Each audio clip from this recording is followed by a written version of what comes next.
So there's a little bit of delay over here. Hey guys, how are you doing? Welcome to the Entrefluential Life podcast. I'm your host, John Tanner. And I am your co-host, Sebastian Tanner. So welcome to Tuesday night episode. We're actually shooting this from the pool at our community over here in Esplanade in St. John's Town Center.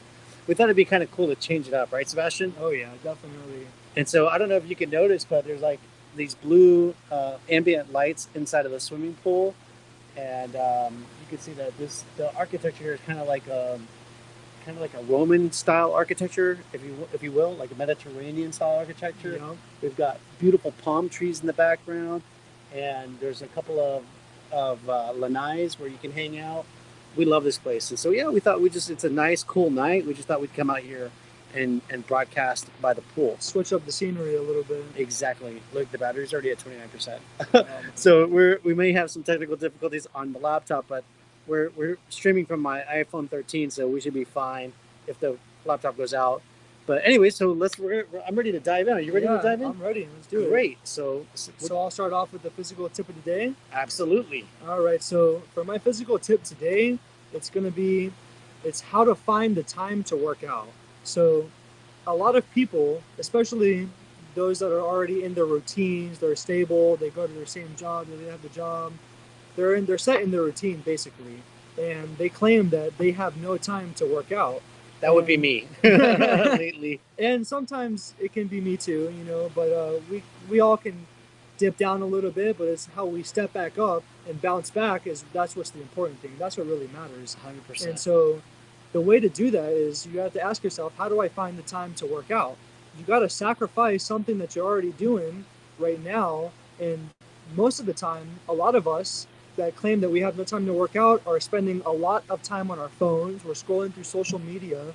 We're going on YouTube. We're watching videos. We're chit-chatting on the phone, talking to our friends. We're watching Netflix. We're binge watching our favorite TV shows. I do that a lot. Guilty. I'm guilty for all of the above.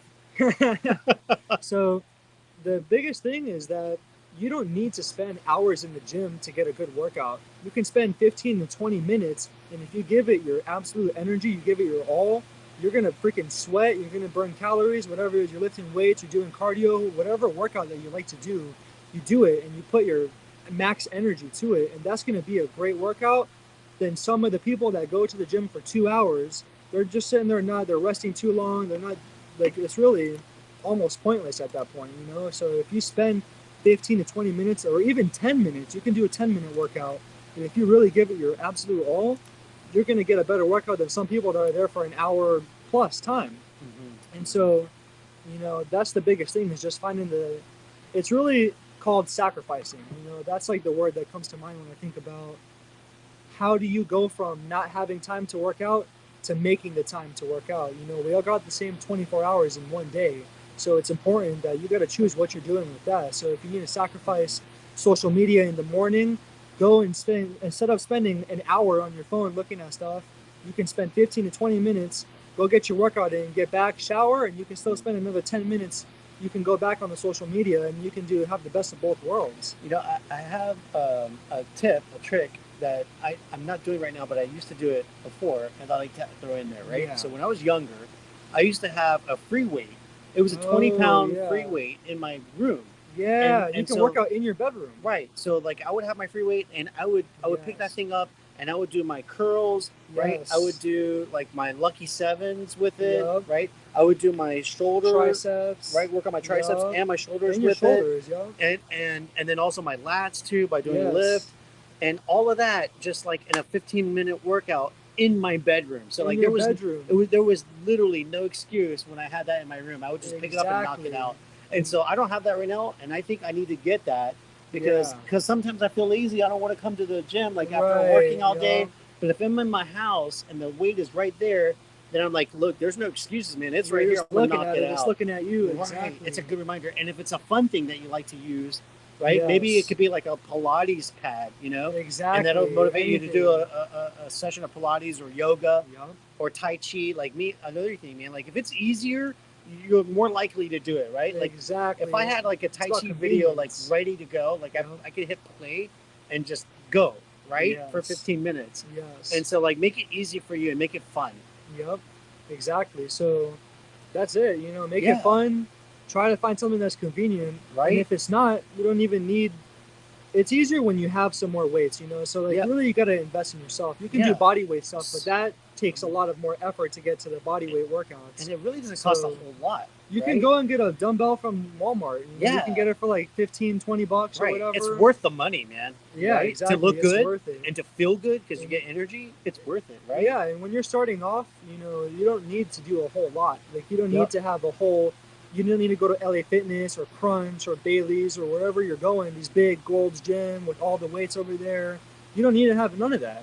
You can just get a couple weights from Walmart. Yep. You can use those dumbbells and you can do your biceps, you can work your triceps, you can work your lats, your back. You can do different types of things. You can work your core if you stand up straight and you hold that and you press that dumbbell and you press it up into the sky.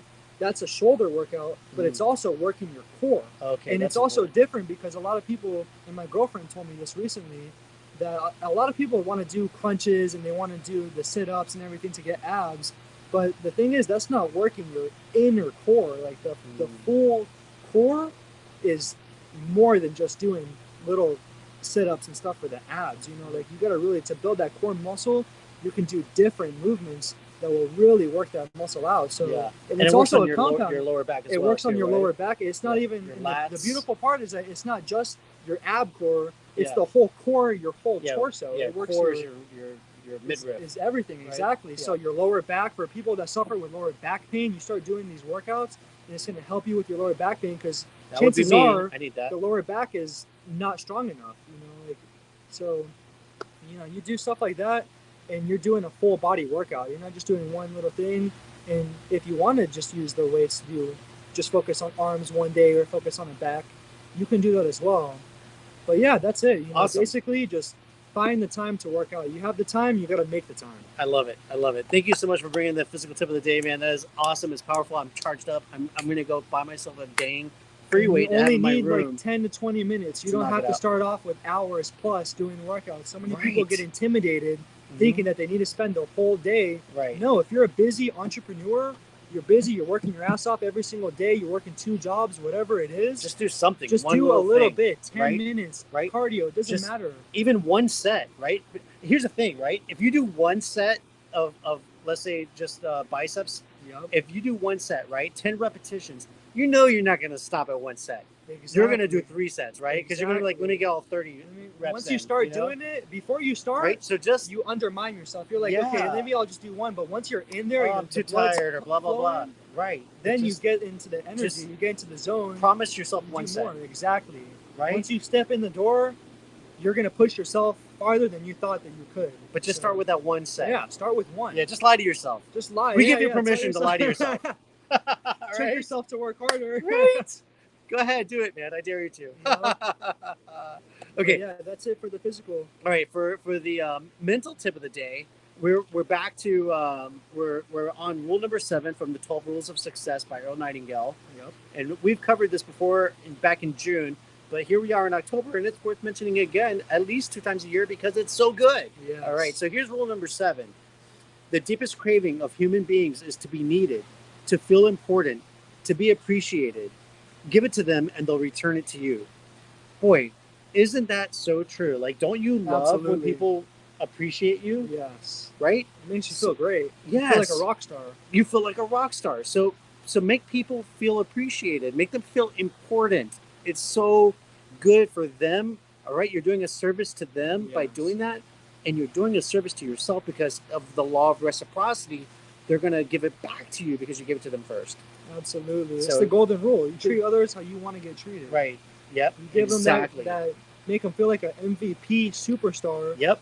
And sometimes you get the bad eggs and they're not going to do it back to you. But for the most part, they will. They will always. And if not, that person that you did something, you encourage. You got them good karma anyway. The good karma, God's going to reward you, and somebody 100%. else will come back and tell you something good about yourself. Yep. And it's just an affirmation of. Yep. It's reconfirming what you're doing is good. You're putting out the laws of the universe are solid, right? God created it this way, right? Yes. So the sun is there, right? We get our daylight because the earth is moving around the sun. It's constant. year after year after year. The moon is there every night. It's constant, right? Yes. We go through 30 days of the moon. So we have like a full moon, then we all come down to the quarter moon, right? It's constant. You know what's not expect. changing. It's always going to happen. These laws, the law of reciprocity is a constant law. Yes. It's always there. Yes. So when you give, you will receive. It's going to happen, whether, like he said, if it doesn't happen from that one person, you can expect to receive it from someone else because you've already put that energy out there into the universe. And God's rules are what you put out, you get back in return. So it's the law of reciprocity. So give out that positive energy, treat people with respect, appreciate people, and it's going to come back to you. Yes. It'll come back to you. I love it. I love that rule. And it comes back in ways that you can't even imagine to make your life better. Yeah, yep. Absolutely. It does. It really does. You don't always see it. You know, like when you're playing a game of chess, you don't see the victory at the end sometimes. But sometimes you move a couple of pawns, you move a couple of pieces, and then all of a sudden you realize you have a new perspective. You have a new perspective, and then you see that their king is open. Right, and now you can win the game. Put him in check, and you put him in checkmate. Right. You get him. That opportunity comes from the early steps. And that's what you don't realize. At the beginning of the game, you don't see what's going to happen at the end. Even though you want to look a few moves ahead, some people can look all the moves ahead. Okay, sure, but for the most part, you get to that exactly. Not everyone's gifted like that. You know, I'm really glad that you brought that up because in Christianity, we have this idea of sanctification, right? We're taught about the process of sanctification, which is becoming more Christ-like, which means becoming more God-like. Yeah. So our end goal is to be as good as God is, which we'll never meet that high level, but our goal is to be like our Father, right? Yep. And he's loving, right? He's caring, he's generous, okay? And so just like our process of sanctification, just like playing that game of chess, as you play over and over again and learn strategies, it applies to business, it applies to personal relationships, right? It applies to everything in life. Yep. The more you do something, the better you get at it. If you're paying attention, absolutely. If you're learning from your mistakes. So like it's like a process of sanctification. Exactly. Yeah. So you will eventually learn better strategies to get ahead. But when you're doing things with a good heart, when you're doing things to be generous, when you're giving, right? Because the law of tithing is in place. Yes. When you do these good things, good deeds, good acts, it comes back to you down the road. And as you're doing these good acts, you're learning lifestyle skills. This is Christian lifestyle skills that we're talking about, right? We look at it from a Christian worldview, which means to be a Christ means to be disciple of, right? Christos, which means anointed one. So what are we learning to be anointed by? We're learning to be anointed, good doers, right? Exactly. Do-gooders, okay? Exactly. Right? And so give that energy out, and it's going to come back to you, and you're going to escalate up this ladder of being saint-like, which means being pure, which means being holy, right? Absolutely. Be good, be righteous, man. Go out there and do good deeds, and your life is going to be a whole lot better. It's going to come back to you sooner or later. It will come back, and then once you look back on it in the future, then you're going to realize all of the steps that were put in place for you by God that puts you in the position to receive the blessings that you're going to receive. In the moment, sometimes you don't always feel like that. Yeah. But once you go through all of it and you look back, it's almost like looking back like you're playing a game or whatever analogy I was reaching for.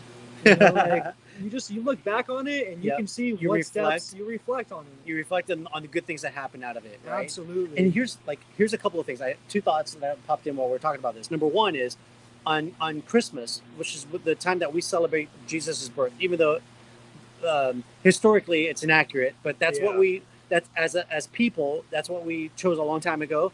And so we went with it, right? So we could. And do you really think that God cares? I had a conversation with my friend Manny about this. I'm like, do you really think God cares what day you pick to celebrate him? He doesn't care. He just wants you thinking about him and celebrating him. Exactly. And so, and think about this.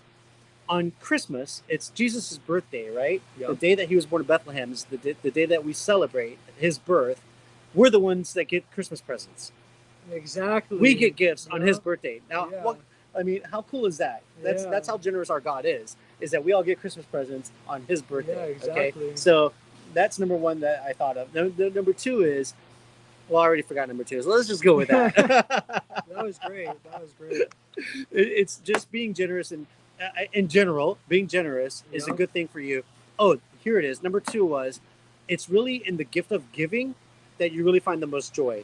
Yes. You know, absolutely. It is so much more fun and rewarding to see the recipients look and how they get touched when you give a gift to that person, right? Exactly. So it's the joy, the true joy is not in getting gifts, but it's actually in giving it. Being a giver is actually very rewarding. Absolutely. So if you want to live your best life now, that's what you gotta do. Live your best life by being generous. All right, so that covers the mental tip of the day. Yep. So now we're gonna go to the spiritual tip. Now we'll go to the spiritual. So I'll be reading the book of Samuel. It's Living the 66 Books of the Bible by Dr. David Jeremiah. Let's see the inside cover for Samuel. It's so pretty. I like this kind of like burgundy red and gold. Love those colors. It kind of reminds me of The Great Gatsby almost, the way that it's set up. Yeah, it's so pretty, right? Yeah, like I think they call that filigree. Yeah, but if I'm wrong, let us know. Type it in the chat. I don't even know what it is. But it's so pretty, and it reminds me of Christmas colors, right? That burgundy and crimson red and gold. Yes, very majestic. It looks great. So, all right. So this is essentially Dr. David Jeremiah's summary of the book of Samuel. So the summary goes like this. Have you ever changed your initial impression of someone after getting to know them? Because we're not born with X-ray vision. We base our opinions on what we can see. Kind of like the saying, don't judge a book by its cover. We do. We do that every single day, 24/7, and we can't even help it. That's just what we naturally do. Right. Because we're not born with X-ray vision, so we base our opinions on what we see. Right. Sometimes we take an instant dislike to people because of their mannerisms, their style of dress, their momentary expressions, or their stated opinions, what they're saying, what they're talking to you. Right. God sees through all of those externals in one glance, for He X-rays the heart. Love it. That's one of the main lessons of 1 Samuel. 1 Samuel, which tells us about 3 leaders: Samuel, chapters 1 through 8, then Saul, chapters 9 through 15, and David, chapters 16 through 31. The stories of the 3 overlap, but the chapter divisions clearly show how the storyline changes from one to the other. Samuel, the seasoned leader, Saul, the foolish one, and David, the emerging one.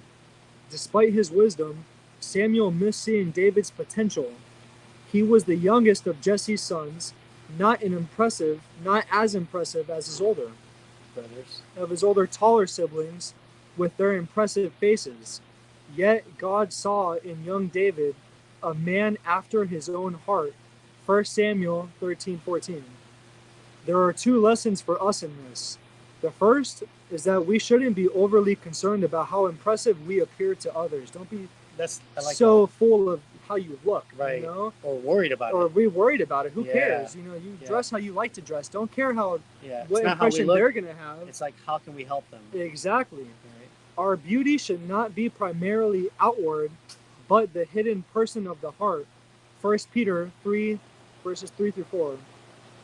Second, we ought to be cautious in jumping to conclusions about others. Yep. Ask God to give you a discerning mind so you can better see with God's eyesight. I love it. The person you least like may be the one God wants you to most love.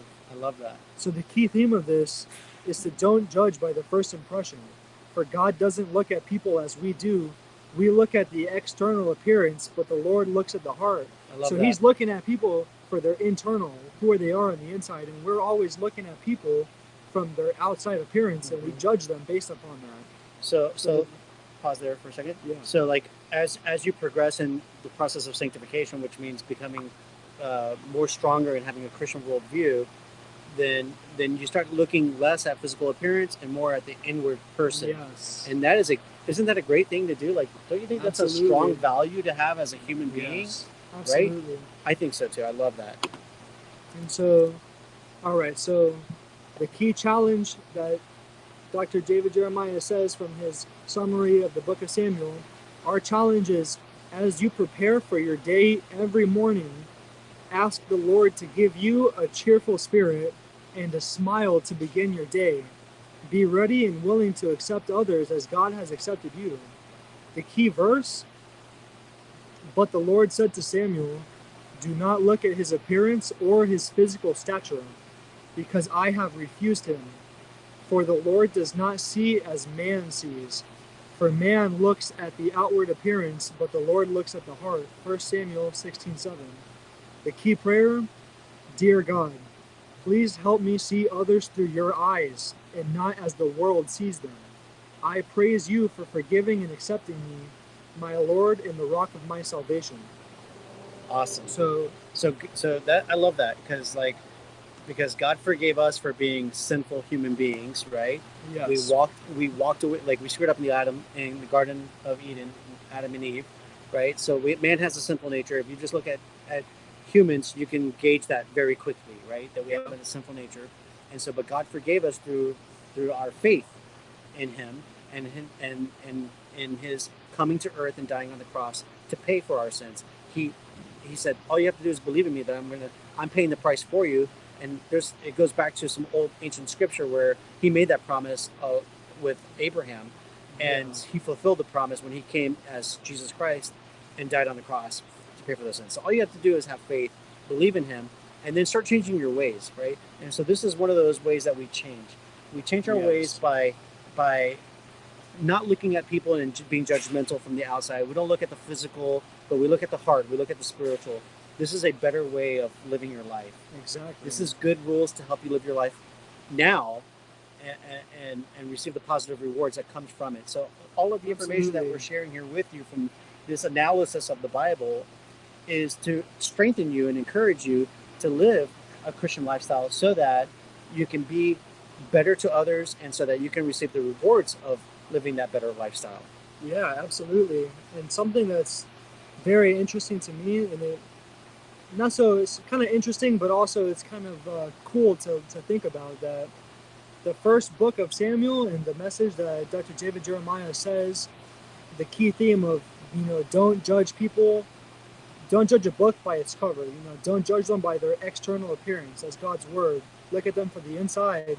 It kind of ties into the 7th rule of success by Earl Nightingale when he says to treat other people like an MVP, treat them like their royalty, treat them good, and they're going to repay that to you. Mm-hmm. It's kind of like the same thing, don't judge them, don't judge others. Yeah. Give them the golden rule. Yeah, treat them how you want to be treated. You start with respect. Yeah. And it's like the same message it comes back by Earl Nightingale, and it's the same message that's in the book of the first Bible. Book of Samuel. I love it. You're right. You're 100% they both right. They tied right in together. Yeah, we need to respect other human beings. The bottom line of it, the message behind it all is to respect everyone. Yep. And to give it's the golden rule. Yeah. Actually, Jesus, they asked Jesus, what was the 2 most important rules of the Old Testament, right? From the Torah? And he said, love God with all your heart, mind, and soul, and love other people as you love yourself. Yes. That was the 2 rules. He summed up the whole Bible in 2 rules. Yeah. Love God and love other people like you love yourself. Boom. Yeah. Mic drop. That's it. Yeah. That was good. That is good. Okay, so that wraps up the spiritual tip of the day. Yeah. And now I'm going to rush through. We've already done the physical, we got the spiritual, and the mental tip. Yep. Now it's time for the Entrefluential tip. That's right. And our Entrefluential tip of the day is from the 10 pillars of Entrefluential success. And pillar number 9 is to become an Entrefluential YouTuber. And here's why. In today's marketplace, a business owner, an entrepreneur, has to reach out to their prospects in order to win customers. Yep. So how can you win prospects? What's the best way of doing free advertising? It's on YouTube. And here's 2 reasons why. Mm-hmm. Number 1, it's infotainment. You're storytelling. Yes. You're letting people know. You're offering them value by educating them. Oh no, we just lost the screen on the computer. My notes were on there. Okay, so I'm gonna wing it.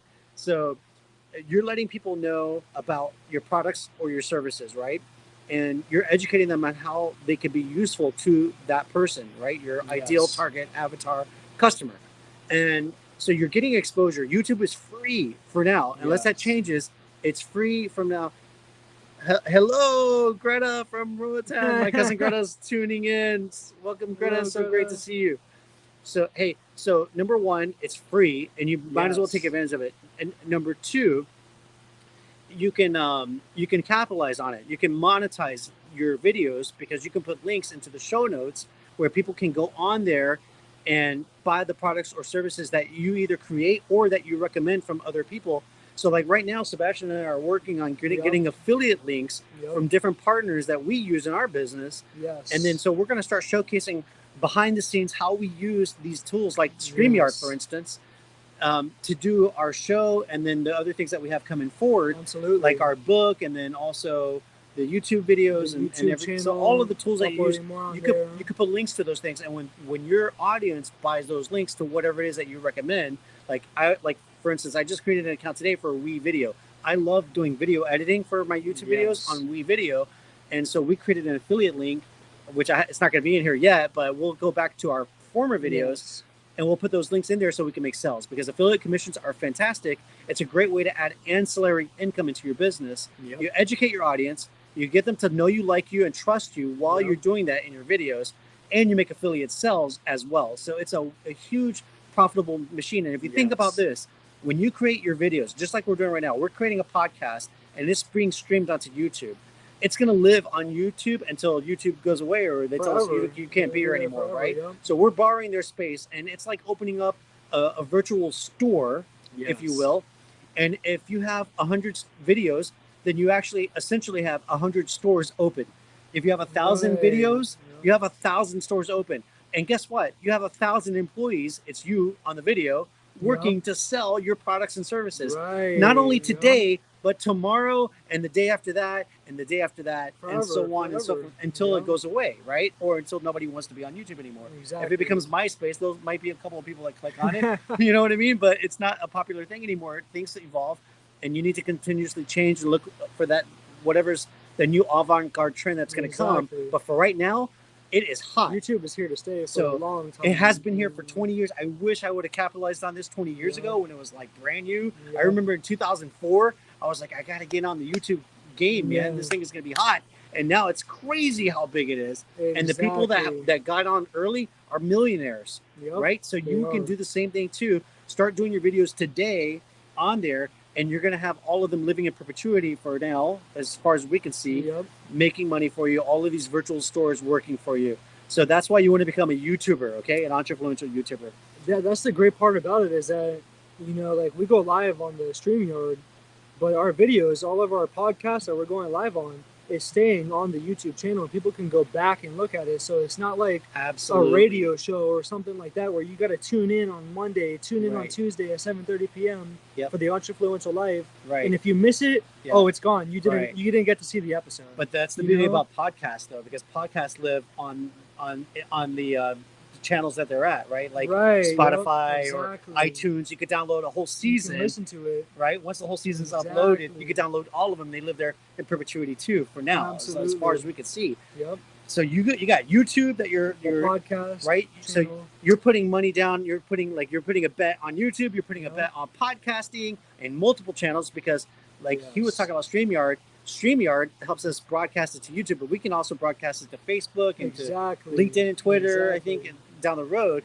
And so why not syndicate? That's called syndicating, when you take it from one channel and then you spread it out to multiple channels. That's called syndication. So we're doing that syndication right now on a small scale. It'll grow into multiple scales through StreamYard, which is why you should use StreamYard. I'm putting a plug in there for free because we're not even getting any plug. But StreamYard, hook us up, man. Yeah, seriously. Right? And then the next thing is going to be when we upload the whole season of the Entrefluential Live for season 1. It's going to be out there on hopefully iTunes and Spotify and all these other channels where people can tune in a year from now and listen to the stuff that you're creating today. Wouldn't you want somebody to come in a year from now, or 2 or 3 or 5 years from now, and then they binge watch all of your content because they fall in love with you, and they binge watch all your content, and then they start placing orders on stuff that you created 5 years ago, right? That's the beauty of this whole thing. And it's great to have your content on multiple platforms, because not everybody uses every platform. That's right. And some people, they like something and they stick with that. So some people that like YouTube, they might not like going to Spotify to listen to a podcast or whatever. But then you also might have somebody that would rather go and listen to a podcast while they're on the treadmill at the gym, rather than watching the YouTube video. So, or you got the Twitter heads. Exactly. You got people on Twitter. So, you know, everyone's using a different form of social media. Pinterest people. And it's all social media at the end of the day. So, it's good to get on all of the platforms. 100%. Because not everyone uses every single platform. Right. So if you're on all of them, they can see you on whatever platform that they like to go on. You gotta go where they are and give them what they want. Exactly. Right. And you gotta go find the fish and give them the bait. That's right. And this is called omnipresent marketing. Right. Yes. When you're in multiple channels, multiple different types of social media outlets. The mediums, right? They're the mediums. Yes. That's called omnipresent marketing. You want to be everywhere so they can find you where they want to go, right? Go where they are. Yeah. So that's why we're doing what we're doing. We love it, man. Absolutely. We are living in such a fantastic age because I can tell you what, man, being an entrepreneur like in my early 20s and not having access to this technology was tough, man.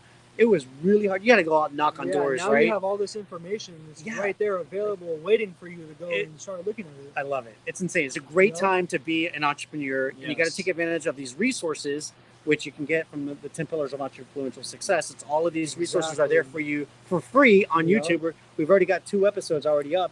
Go watch those videos and learn how you can apply these in your business, right? We're doing this because we want to help you guys out, and we're helping to get our brands out there too. Why do I do this? I do it because I want to grow my real estate company, Coleman Tanner Realty. Yep. Why do you do this?